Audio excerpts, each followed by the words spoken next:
더 온전히 하나님의 말씀을 지키며 하나님의 말씀으로 말미암은 놀라운 축복과 또 말씀으로 말미암은 권세와 능력이 날마다 우리들에게 채워지기 위함이오니 오늘도 신령한 은혜를 위로부터 내려주옵시고 듣는 말씀을 통하여 영적으로 강성케 하여 주시옵소서.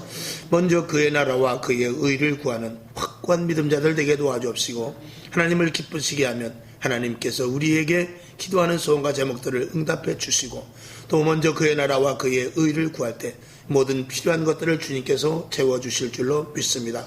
특별히 특정하셔서 한 심령 한 심령 부르셨사오니 하나님의 은혜 가운데 온전히 들어와 하나님의 신령한 은혜와 영원한 천국과 그리고 오묘하고도 달고도 오묘한 하나님의 말씀을 다 체험할 수 있도록 주여 도와주시옵시고 성경에 있는 약속의 복을 다 누리게 하여 주시옵소서. 이 밤에도 치료와 회복과 강건함을 주시는 살아계신 예수님의 이름으로 간절히 기도하옵나이다. 아멘. 할렐루야. 감사합니다. 오늘 로마서 14장 7절부터 9절까지의 말씀을 본문으로 해서 복음에 미친 자 바울이라는 말씀으로 오늘 말씀을 올리고자 합니다. 하나님이 찾으시는 사람, 지난 주일 저녁 때 하나님이 찾으시는 사람, 기도의 사람 한나, 오늘 두 번째로는 복음에 미친 자 바울. 우리 한번 따라해 봅시다. 복음에 미친 자 바울. 복음에 미친 자 바울. 아멘. 한나와 같이 기도하는 사람, 그리고 또 하나님께서 찾으시는 사람, 완전히 사도 바울과 같이 복음에 미친 사람을 마지막 때 하나님께서 찾고 계십니다. 이 두 가지가 충족되면 정말 하나님께서 안 쓰실 수가 없겠죠. 또 이제 계속해서 시리즈로 몇 개 나갈 것입니다만 오늘 두 번째로 바울이 얼마만큼 복음에 미치고 그가 복음에 미칠 수밖에 없었으며 그의 복음에 미침으로 말미암아서 영향력이 어떠한가에 대해서 몇 가지 말씀을 나누고자 하는 것입니다. 사도 바울은 8절에 있는 대로 우리가 주의 것이다. 나는 주의 것이다 라고 아예 못을 박았습니다. 여러분은 주의 것이라고 확신을 갖고 있습니까? 그 확신이 없으면 안 됩니다. 내가 주의 것이다. 이 기준이 서 있어야만 하나님의 일을 하는데 부드럽게 할 수 있습니다. 아멘. 그래서 그는 이렇게 말합니다. 살아도 주를 위하여, 죽어도 주를 위하여. 이렇게 할 수밖에 없죠. 그는 7절에 있는 대로 누구든지 나를 위하여 죽는 자나 사는 자가 없다고 그랬습니다. 누구든지. 자신을 위해서 누구든지 사는 자가 죽는 자가 없다는 것이죠. 이 사도 바울도 그렇습니다. 누가 나를 위하여 죽는가? 누가 나를 위하여 사는가? 오직 예수밖에 없다는 것이죠.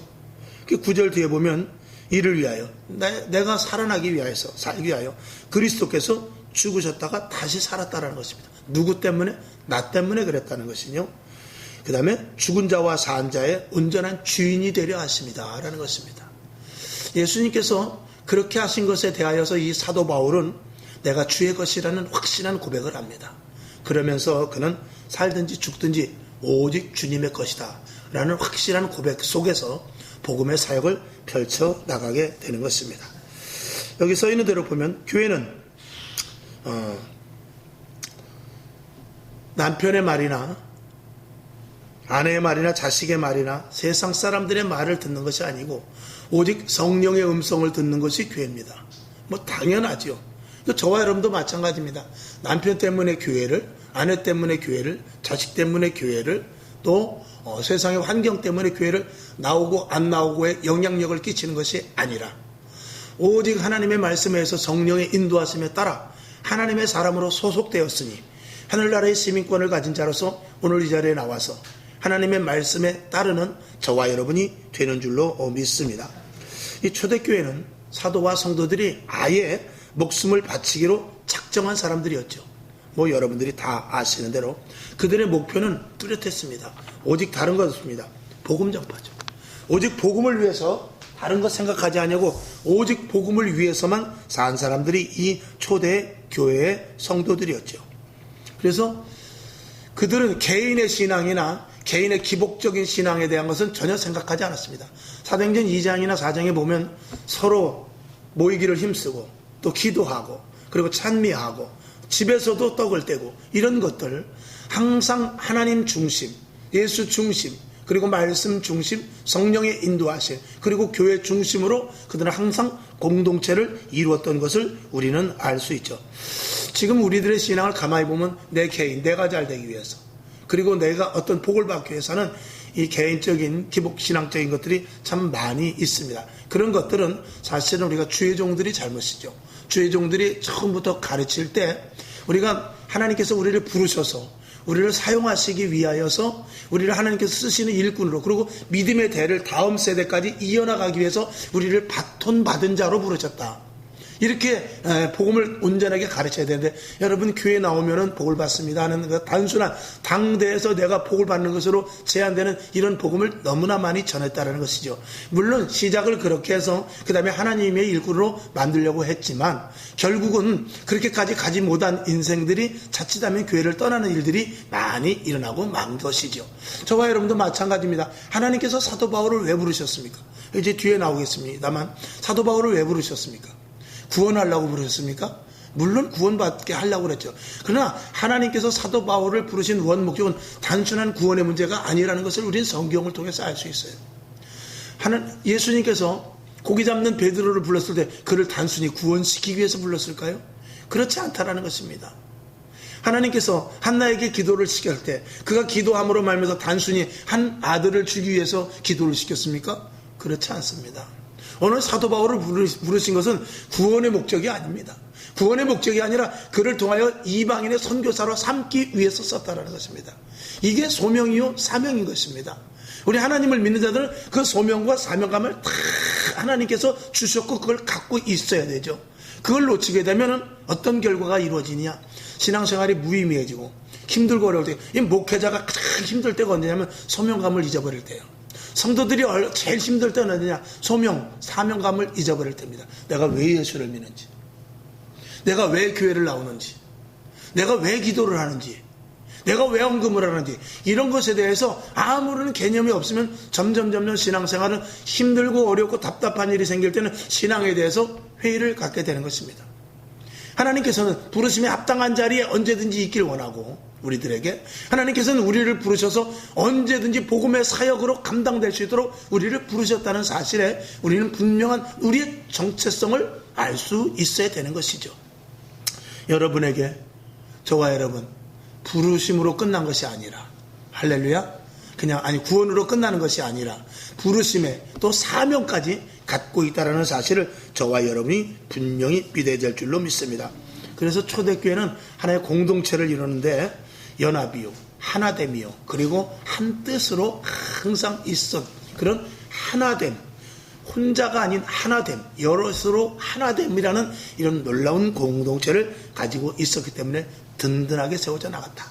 서로 힘듦과 어려움을 도와주고 답답한 일들에 대하여서 서로 이해해주고 서로 사랑하는 그런 그리스도 안에서의 교회된 몸된 공동체 역할을 잘 감당했다는 것입니다.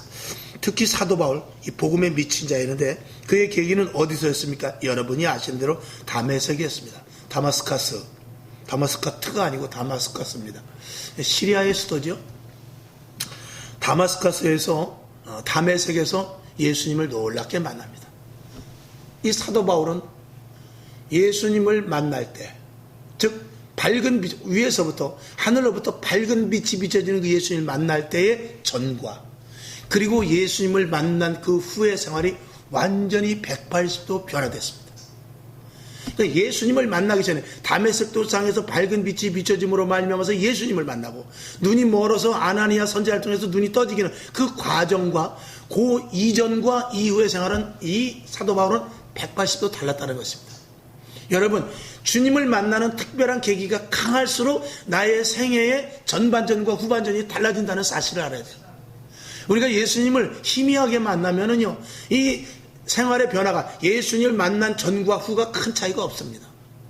근데 강력하게 하나님을 만날수록 예수님을 믿기 전과 후의 생활이 극명하게 변화되는 것을 우리는 볼 수 있습니다.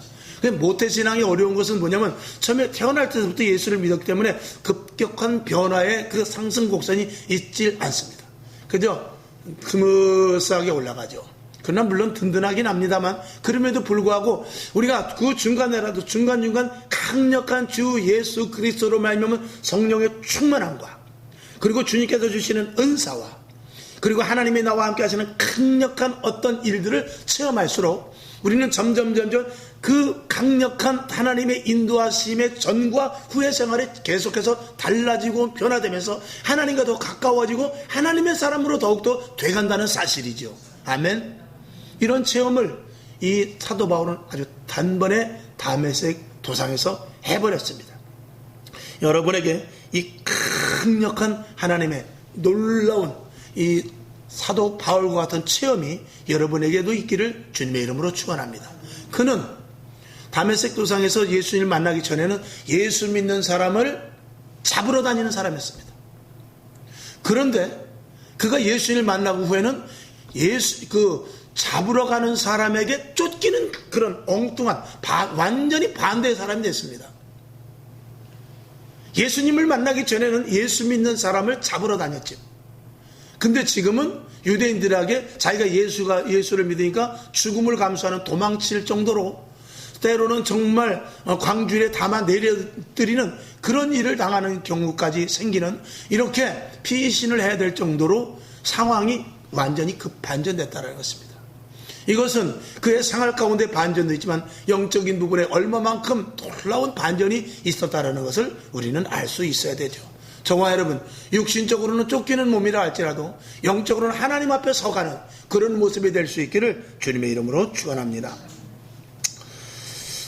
그래서 이제 오늘 제목이 복음에 미친 자 사도 바울인데, 여러분 이 사람이 미친다는 거 참 좀 미쳐야 되는데, 우리가 복음에 사도 바울 같이 미치면 좋죠.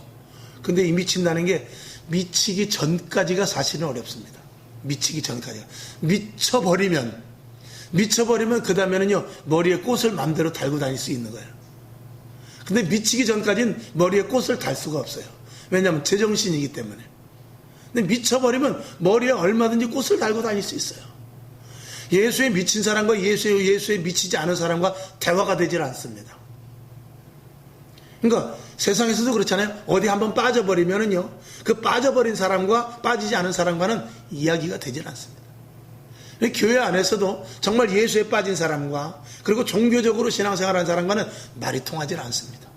죄종들도 마찬가지입니다. 성령에 충만한 그런 분들과, 그리고 지식으로 목회하는 그런 분들, 뭐 그렇게 많지는 않습니다만, 그런 분들을 만나게 되면 자꾸 튈 수밖에 없는 그런 것이죠. 여러분 성도들도 마찬가지입니다. 여러분 세상에 나가서도 교회 다니는 사람들 많이 만나지만, 그 교회 다니는 사람들끼리 만나도 자꾸 이렇게 튀는 사람들이 있습니다. 맞지 않는 사람들이 있단 말이죠.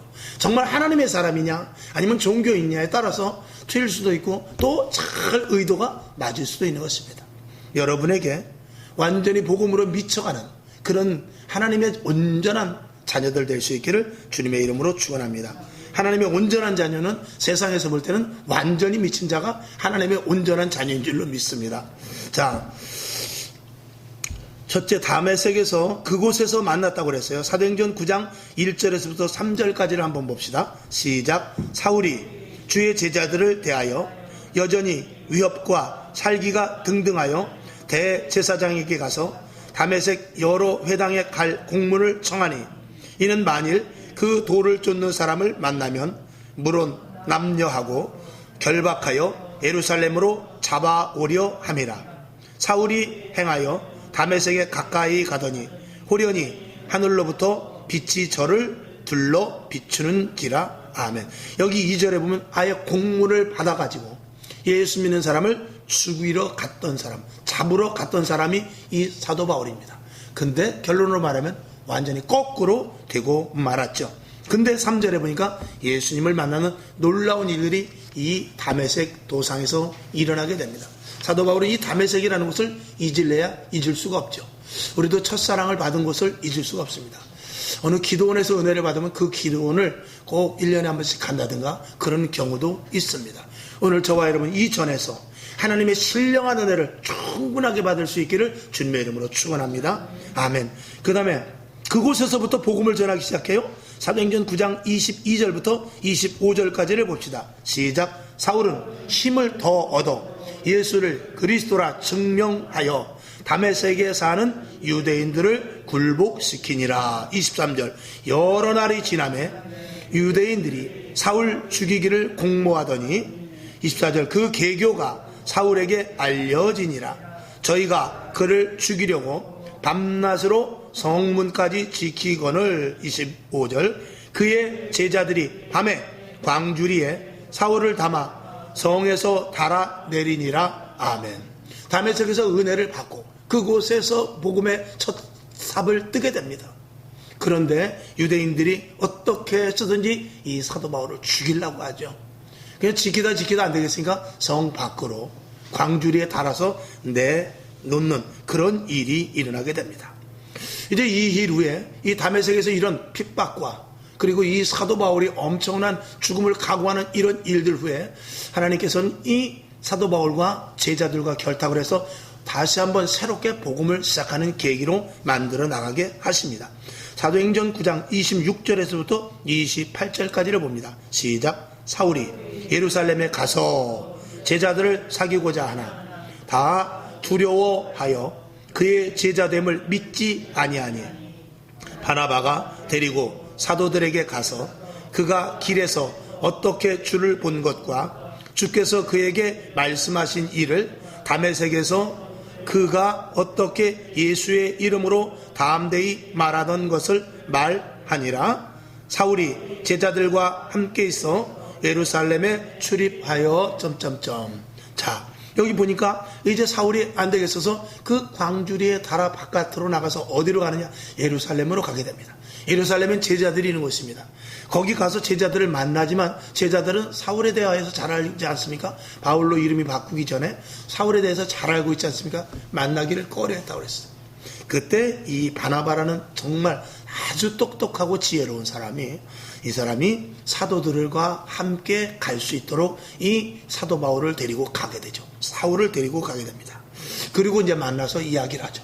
내가 다메섹에서 복음을 전하다가 이렇게 지금 도망쳐 왔는데 사실은 내가 아라비아에서 3년 동안 거기서 내가 하나님의 계시를 받았다 라고 자기가 만난 하나님에 대해서 계속 자기가 만난 예수님에 대해서 제자들과 한참 동안 이야기를 하게 됩니다. 가만히 이야기를 해보니까 예수님께서 제자들과 3년 동안 그 사역했던 그런 놀라운 일들과 그리고 거기에서 들려줬던 제자들에게 했던 그 교육, 훈련과 그리고 이 사도 바울이 다메섹 도상에서 만났던 예수님께 들었다던 그 어떤 복음적인 요소가 가만히 이야기를 들으니까 딱 매치가 되더라는 것이죠. 그러니까 이 제자들이 사도 바울을 기꺼이 받아들일 수밖에 없는 것은 사도 바울과 이야기를 해보니까 자기가 예수님을 따라다녔던 3년 동안에 말씀했던 예수님의 그것과 전혀 다름이 없었다는 것을 분명히 인지하게 됩니다. 그래서 그에게 계속해서 예루살렘으로 28절인 대로 사울이 제자들과 함께 있고 예루살렘을 출입했다라는 것은 그들과 함께 교제하면서 그들과 함께 생활을 할 수 있었다라는 것이죠. 그래서 사도 바울이 그들과 완전히 한 몸, 한 뜻, 한 계획을 갖고 있게 되는 놀라운 계기가 일어나게 되는 것입니다. 여러분, 날마다 주님을 깊이 있게 만나야 돼요. 서두에 말씀을 드린 대로 오늘 만난 예수보다 내일 더 깊이 있게 만나길 원합니다. 더 오묘하고 더 심오한 것들을 만날 수 있기를 주님의 이름으로 축원합니다. 이 사도 바울이 다메섹 도상에서 그리고 제자들을 만나서 그리고 성경 전체를 통해서 그가 사도 바울의 온전한 고백은 이것밖에 없습니다. 고린도전서 2장 2절을 한번 보죠. 시작. 내가 너희 중에서 예수 그리스도와 그의 십자가에 못 박히신 것 외에는 아무것도 알지 아니하기로 작정하였음이라. 아멘. 그래서 그는 이 고백 하나 가지고 자기가 가진 모든 것들을 배설물과 같이 다 버려버렸다는 것입니다. 여러분에게 이 정도 신앙까지 가면 어떻게 될까요? 아마 환상을 보게 될 것입니다. 놀라운 신령한 은혜를 맛보게 될 것입니다. 성경 말씀이 더 달아질 것입니다. 그리고 여러분이 행하는 모든 일들의 기적과 표적과 이적으로 나타나게 될 줄로 믿습니다. 이 체험을 마지막 때 저와 여러분이 이 제단을 통하여 체험될 수 있기를 주님의 이름으로 축원합니다. 우리는 그래서 여기 진중하게 심각하게 나를 왜 부르셨는지 생각을 해볼 수 있어야 되죠. 서두에 말씀을 드린 대로 사도 바울을 부르셔서 구원케 함이 전부가 아니었다는 것입니다. 우리는 가장 힘들고 어려울 때 우리의 소명을 잊어버릴 때가 있기 때문에 그렇다고 제가 말씀을 드렸어요. 그래서 우리가 제일 먼저 해야 될 기도는 뭐냐면, 하나님, 내가 할 일이 무엇입니까? 하나님, 왜 나를 부르셨습니까? 나를 부르신 뜻이 있지 않습니까? 그것을 알게 해 주시옵시고, 그리고 지금 하나님께서 그런 기도를 할 때 내 앞에 일어나는 현실 속에서 내가 해야 될 일이 보여지게 되는 것입니다. 제가 가끔 말씀을 드립니다만, 우리 교회 안에 이렇게 청소를 해도요, 저 구석에 조그만 종이 하나, 쓰레기가 하나 떨어져 있어도 그거 눈으로 보이는 사람이 하는 거예요. 똑같이 지나가도 못 보는 사람은 못 봅니다. 근데 유독 그 눈에 띄는 사람이 있어요. 그러면 그 사람이 죽는 거예요. 근데 보고도 그냥 지나치면 안 되죠. 그게 눈에 보였다는 것은 그게 내가 할 일이거든요. 그러니까 하나님께서는 우리들에게 할 일을 우리의 생활 가운데, 기도 가운데, 말씀 가운데, 듣는 가운데 하나님께서 내가 할 일을 알게 해주세요. 깨닫게 해주신단 말입니다. 설교 말씀을 듣는 중에 내가 이렇게 해야 되겠구나. 기도 중에 이것은 내가 이렇게 고쳐나가야 되겠구나. 성경 말씀 보니까 내가 이 정도의 믿음이 있어야 되겠구나. 이런 것들을 하나님께서 계속해서 우리에게 주시죠. 그걸 간과하면 안 돼요. 그걸 간과하면 할수록 성령님은 나에게서 점점 희석되어서 성령님이 너와는 내가 큰 관계가 없나 보다 하고 성령이 떨어져 가서 사랑이 예수 그리스도의 사랑과 식어질 수밖에 없게 되는 것입니다. 그러나 그 일들을 계속할 때 하나님께서 우리에게 때로는 힘들고 어려울 때 기적도 주시고 표적도 나타나게 하시고 이적도 있게 하셔서 하나님의 일들을 능히 감당할 수 있도록 주님께서 함께 해주신다라는 것이죠. 여러분, 소명감을 잊어버리지 않도록 하나님 순간순간이라도 하나님 내 할 일을 가르쳐 주옵소서. 내가 또 눈에 앞에 일어나는 일들에 대해서 내가 내 눈에 저것이 내가 할 일이다 하는 것은 분명히 반드시 할 수 있도록 하나님 도와주시옵소서. 이렇게 여러분들이 기도해야 될 줄로 믿습니다.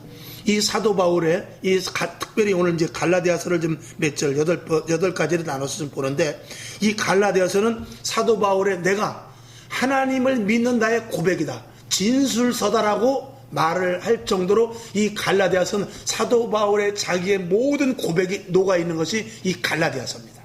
그래서 이 8가지를 한번 쭉 보려고 하는데, 첫 번째 갈라디아서 1장 8절을 한번 보겠습니다. 시작. 그러나 우리나 혹 하늘로부터 온 천사라도 우리가 너희에게 전한 복음 외에 다른 복음을 전하면 저주를 받을지어다. 이 사도 바울이 복음에 미쳐가지고 제일 먼저 말하는 것은 아까 이야기한 대로 고린도전서 2장 2절인 대로 내가 십자가에 못 박는 것 외에는 아무것도 알지 않기로 작정하였나이다. 그런 믿음 속에서 이 고백이 나오는데, 다른 복음을 전하면 저주를 받을 것이다 라고 그는 아예 그 자기의 사역 속에 이거를 모토로 집어넣은 것입니다. 그 다음에 두 번째 갈라디아서 1장 15절 16절을 봅니다. 시작. 그러나 내 어머니의 태로부터 나를 택정하시고 은혜로 나를 부르시니가 그 아들을 이방에 전하기 위하여 그를 내 속에 나타내시기를 기뻐하실 때에 내가 곧 혈육과 의논하지 아니하고 아멘. 그의 진술은 또 이렇게 말합니다. 그가 복음에 미쳤는데 그의 진술 속에서 여기 15절에 있는 대로 하나님께서 나를 은혜로 부르셨다는 것입니다. 물론 이제 뒤에 또 나옵니다만, 그리고 16절에 보면 나를 이방인의 사도로 불렀다라는 확실한 고백이 있어요. 그는 그것에 대해서 조금도 의심하지 않았습니다. 그가 비록 죄수로 끌려가지만 그는 개선 장군과 같이 로마에 갈 때 기세등등하게 제자들을 데리고 큰 배를 정말 빌려서, 아니면 누가 하나님께서 선물로 주셔서 그렇게 간 것이 아니라 죄수의 몸으로 저 배 밑창에서 끌려가는 그런 죄수의 몸으로 갔습니다. 그런데 그 속에는 뭐냐, 내가 어쨌거나 로마에 가서 이방인에게 복음을 전하는 것이 내 사명이다라는 것을 잊어버리지 않았다는 것입니다. 그러니까 요셉은 옥에 갇혀서도 자기가 하나님께서 함께 하시고 지금 이 자리가 형통한 자리라는 것을 그는 인식을 했던 것이죠. 여러분, 지금의 고난과 힘든과 어려움이 하나님께서 나를 복음의 도구로 사용하는 그런 길이다라고 생각하면 우리의 고난은 고난이 아니, 그 고난을 능히 이길 수 있을 줄로 믿습니다. 이게 하나님을 믿는 소명자, 사명자로서의 자세라는 것이죠. 그럴 때 우리는 속히 그 자리에서 하나님께서 더 크게 쓰임받는 자리로, 그리고 좀 더 형통한 자리로 이끌어 주실 줄로 믿습니다. 그 다음에 16절 뒤에 보면 이런 것에 대해서 혈육과 의논하지 않았다. 아까 서두에 말씀드린 대로 교회는 사람의 말을 듣는 것이 아닙니다. 장로님의 말을 듣는 것도 아니고 또 목회자가 자기 맘대로 이끌고 나가는 것도 아니고 부모나 자식이나 남편의 아내 말을 듣는 것이 아니라 이 교회는 오직 성령의 인도하심을 따르는 것입니다. 할렐루야. 그렇기 때문에 이 사도 바울은 성령의 강력한 역사 속에 혈육과 의논하기는커녕 전혀 그런 것에 관계없이 하나님의 사명, 소명을 따라서 따라갔다라고 이렇게 진술을 하고 있는 것이죠. 그 다음에 세 번째 갈라디아서 2장 8절과 9절을 봅니다. 시작. 베드로에게 역사하사 그를 할례자의 사도로 삼으신 이가 또한 내게 역사하사 나를 이방인에게 사도로 삼으셨느니라. 또 내게 주신 은혜를 알므로 기둥같이 여기는 야고보와 게바와 요한도 나와 바나바에게 교제의 악수를 하였으니 이는 우리는 이방인에게로 저희는 할례자에게로 가게 하려 함이라. 아멘. 그래서 이 베드로를 비롯해서 제자들은 유대인들을 복음을 전하는 것을 거점으로 해서 예루살렘을 거점으로 삼았고, 그리고 이 사도 바울은 또 한 팀을 꾸려가지고 이방을 사방 다니면서 로마에까지 가서 복음을 전하는 것에 대한 이 확신을 가졌다는 것입니다. 그러면서 오늘 여기 저희는 할례자, 즉 사도 바울의 몫이 있고 제자들의 몫이 있고 내 몫이 있다라는 그 사명을 분명히 가졌다는 것입니다. 여러분, 어떤 사람 나도 사업을 해서 돈 좀 벌었으면, 그게 아닙니다. 여러분에게 각자 하나님께서 쓰실 일이 있어요. 그 일에 충실하면 되는 것입니다. 성령님께서 교회로 감독자로 삼으시고 저와 여러분에게 다 배역을 주셨어요. 연극 같은 데 보면 배역, 그렇지 않습니까? 제가 항상 말씀을 드린 대로 너는 지나가는 행인하라면 그거 싫어도 하는 거예요. 그리고 너는 죽은 자 역할을 해라 그러면 죽은 사람 역할을 하는 것입니다. 깡패 역할을 해라 그러면 깡패 역할을 하는데 거기에 온신을 다해서 다 할 때 그 사람은 인정을 받고 그 다음에 다음 배역, 좋은 배역을 맡아 주인공으로 갈 수 있게 되는 것입니다. 여러분, 지금 있는 자리에서 여러분의 배역을 확실히 알고 그 배역을 잘하면 하나님께서 더 좋은 배역을 맡게 해 주실 것입니다. 그리고 마치 요셉이 처음에는 가정총무로 갔지만 그 가정총무에서 어디로 갑니까? 국무총리로 가게 되죠. 그것과 마찬가지로 여러분 지금 있는 자리에서 생명을 걸고 최선을 다하시길 바랍니다. 나는 이방인이야, 나는 유대인이 아니라 나는 이방인의 사도다. 베드로를 비롯해서 제자들은 유대인들을 복음화시킬 것이다. 나는 고생이 되고 힘들고 어렵지만 나는 이방으로 떠난다 했던 이 사도 바울의 고백이 확실했다는 것이죠. 결국 그가 어떻게 됩니까? 로마를 복음화시키는 놀라운 일을 일어나게 됩니다. 그건 어디서부터 비롯됐습니까? 그가 가진 소명과 사명감 때문에 그랬어요. 자기가 가진 배역에 대해서 끝까지 충실했기 때문에 그렇습니다. 여러분, 한 교회가 세워지기 위해서는 한 분의 성도 한 사람 한 사람이 헌신과 봉사와 땀과 눈물과 희생이 있어서 교회가 세워지는 것입니다. 이방인의 교회가 사도 바울의 땀으로 세워졌어요. 사도 바울과 함께 동역했던 자들의 그 땀과 피로 말미암아서 로마 교회가 세워졌다는 것입니다. 저와 여러분, 이 땅에서 저와 여러분이 혹시 영화를 누리지 못하고 교회에 내가 헌신봉사하다 죽는 한이 있다 할지라도 교회가 세워지고 후대가 복을 받는 그런 일이 내가 배역이라면 그 일을 하다 주님 만나고 주님 앞에서 우리는 놀라운 하나님이 주시는 상급을 받는 것입니다. 결과는 언제든지 하나님이 갖고 계시는 것입니다. 결과를 내가 만들려고 하면 힘들어서 못합니다. 내가 결과를 가지고 그 결과에 대해서 가면 우리는 힘들어서 못 가요. 결과는 하나님이 갖고 계시는 것이고 우리는 언제든지 과정 속에서 충실하는 것입니다. 과정 속에서 충실하면 하나님께서 우리의 합당한 결과, 열매를 맺게 해 주실 줄로 믿습니다. 그 다음에 네 번째, 갈라디아서 2장 20절, 아주 중요한 말씀이죠. 갈라디아서의 핵심 말씀이죠. 시작. 내가 그리스도와 함께 십자가에 못 박혔나니 그런즉 이제는 내가 산 것이 아니요 오직 내 안에 그리스도께서 사신 것이라. 이제 내가 육체 가운데 사는 것은 나를 사랑하사 나를 위하여 자기 몸을 버리신 하나님의 아들을 믿는 믿음 안에 사는 것이라. 아멘. 그의 고백은 확실합니다. 나는 그리스도와 함께 십자가에 못 박혀 죽었다는 것입니다. 그러니까 자기 자신이 죽고 시작한 자가 바로 이 사도 바울이죠. 그리고 이제는 내가 산 것이 아니라고 그랬어요. 그리고 20절 뒤에 보게 되면 하나님의 아들을 오직 믿는 믿음 안에서만 자기가 존재한다라고 분명하게 진술을 하죠. 확실한 고백을 이렇게 합니다. 이 고백을 해놓고 그는 다른 것에 생각을 두지 않습니다. 그러니까 하나님의 놀라운 결과를 맺게 되는 것이죠. 자, 다섯 번째, 갈라디아서 3장 18절을 봅니다. 시작. 만일 그 유업이 율법에서 난 것이면 약속으로 난 것이 아니니라. 그러나 하나님이 약속으로 말미암아 아브라함에게 은혜로 주신 것이라. 아멘. 그는 다니면서 무엇을 전했느냐? 하나님을 전하되 예수 그리스도의 은혜의 복음만을 전했습니다. 하나님에 대해서 너희가 잘못 알고 있도다. 율법에 대해서 잘못 알고 있도다. 이 율법의 원리도 사실은 사랑이다. 그리고 하나님의 은혜이다. 아브라함 시대까지 거론해가면서 그는 그 율법에 능통한 자였기 때문에 아브라함이 행위로 구원받은지 아느냐? 아브라함조차도 하나님의 은혜로 구원받은 것이야 라고 이렇게 말하면서 복음을 전하는 온전한 진수, 예수 그리스도의 은혜의 복음을 전하는 일에만 그는 몰두를 했던 것입니다. 여러분, 예수를 믿는 데 있어서 여러분에게 드러내는 것은 무엇입니까? 여러분이 은혜 받은 것을 드러내는 것입니다. 은혜는 사랑을 포함하고 모든 것들을 다 덮습니다. 사람을 강제로 끌어오는 것이 아니라 마치 따뜻한 한 음성으로, 가는 말이 고와야 우는 말이 곱듯이 한 음성으로 사람을 포용하듯이 저와 여러분의 온화한 미소, 여러분의 이 얼굴이 한 뼘의 전도지거든요. 그리고 여러분의 행동이 한 장의 전도지가 될 수 있어서 사람들을 이끌어 올 수 있는 여러분 속에서 은혜가 이렇게 흘러넘치기를 주님의 이름으로 축원합니다. 그 다음에 6번째, 갈라디아서 5장 16절 17절을 봅니다. 시작. 내가 이르노니 너희는 성령을 쫓아 행하라. 그리하면 육체의 욕심을 이루지 아니하리라. 육체의 소욕은 성령을 거스리고 성령의 소욕은 육체를 거스리나니 이 둘이 서로 대적하므로 너희의 원하는 것을 하지 못하게 하려 함이니라. 아멘. 이 사도 바울이 또한 자기가 스스로 복음을 전하면서 고백하는 건 뭐냐면 오직 성령으로만 쫓아 행한다는 것입니다. 성령으로 쫓아지 행하지 않으면 육신의 소욕에 사로잡힐 수밖에 없다는 것입니다. 그래서 항상 성령 충만해야 된다고 강력하게 강조를 하고 있는 것이죠. 여러분에게도 이 고백이 날마다 나올 수 있기를 주님의 이름으로 축원합니다. 7번째, 갈라디아서 6장 9절을 봅니다. 시작. 우리가 선을 행하되 낙심하지 말지니 피곤하지 아니하면 때가 이름에 거두리라. 아멘. 그 다음에 사도 바울은 말합니다. 선을 행하되, 즉 복음을 전하는 데 있어서 절대로 낙심하지 말라는 것입니다. 얼마나 귀한 말씀입니까? 이미 우리들이 이럴 것을 다 알고 사도 바울이 이런 고백을 우리들에게 진술을 하는 것입니다.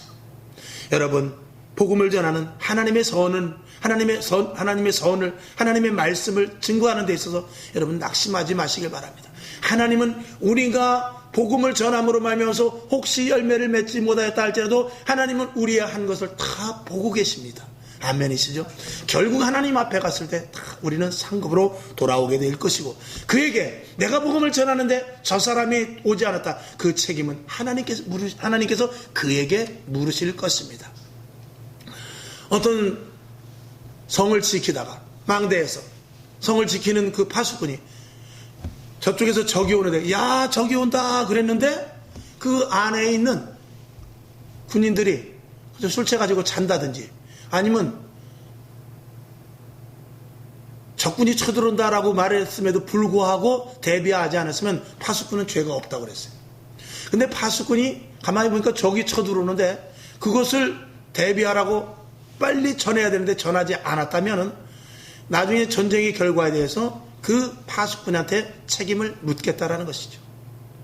오늘 우리들도 마찬가지입니다. 저와 여러분이 복음을 전하는 것은 이 파수꾼의 역할과 똑같습니다.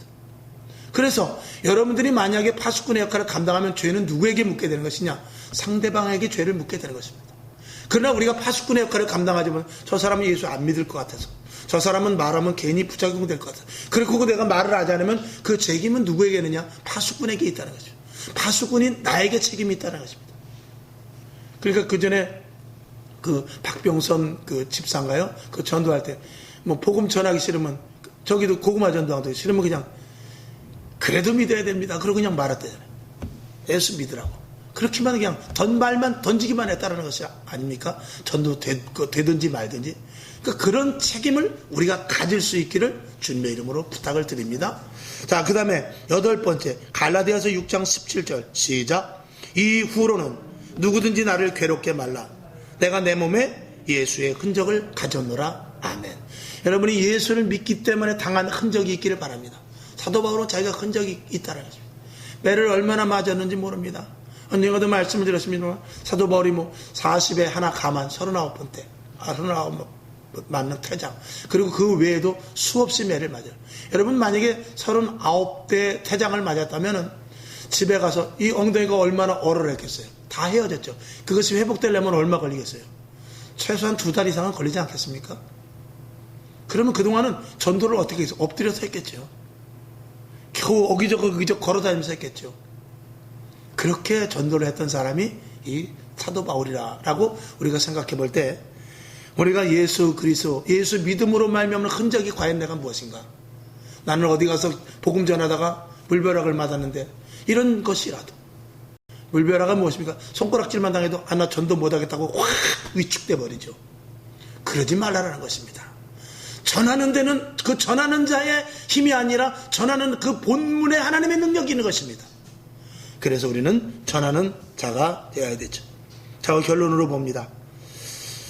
우리의 계획과 하나님의 계획은 전혀 다를 수 있습니다. 사도 바울은 예수 믿는 사람을 죽이러 갔지만 그는 예수를 믿는 자가 되어서 오히려 복음을 전하는 사도가 되었습니다.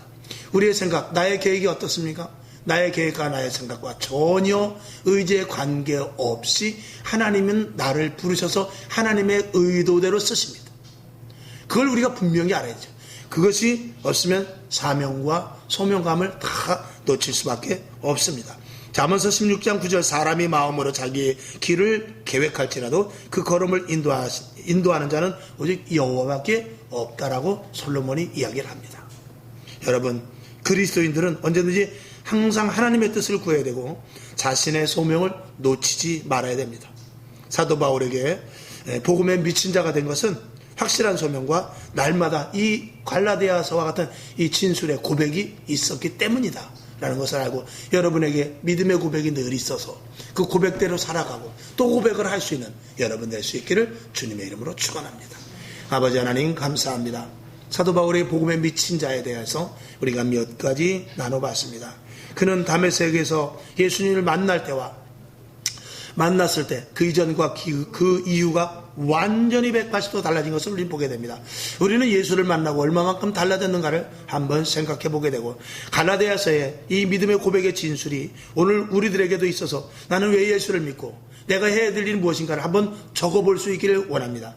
내가 왜 예수를 믿고 내가 무엇을 해야 되며 하나님의 받은 증거가 무엇이며 하나님의 나를 무엇을 해주면 내가 또 어떤 일을 할 수 있을까를 기대감까지 적을 수, 또 기도하면서 그런 것들을 하나님께 여쭐 수 있도록 도와주시옵시고, 이 사도 바울은 확실한 소명이 있었고 그리고 날마다 진술의 고백이 있었기 때문에 복음을 증거했습니다. 아버지 하나님, 우리도 이 고백과 이런 신앙의 자세를 따라갈 수 있도록 주여 도와주시옵소서. 주님이 함께 하셔야 되고 주님이 우리를 도와주셔야 되오니 주님께 날마다 그 기도하게 하여 주시옵소서. 살아계신 예수님의 이름으로 간절히 축복하며 기도합나이다. 아멘. 주기도문하고 하나님, 사도 바울과 같은 복음에 미친 자가 되게 하시되, 하나님 아버지, 내가 왜 또 무엇을 어떻게 해야 될 것에 대해서 묻는 기도할 수 있도록 도와주시옵소서. 이렇게 기도하고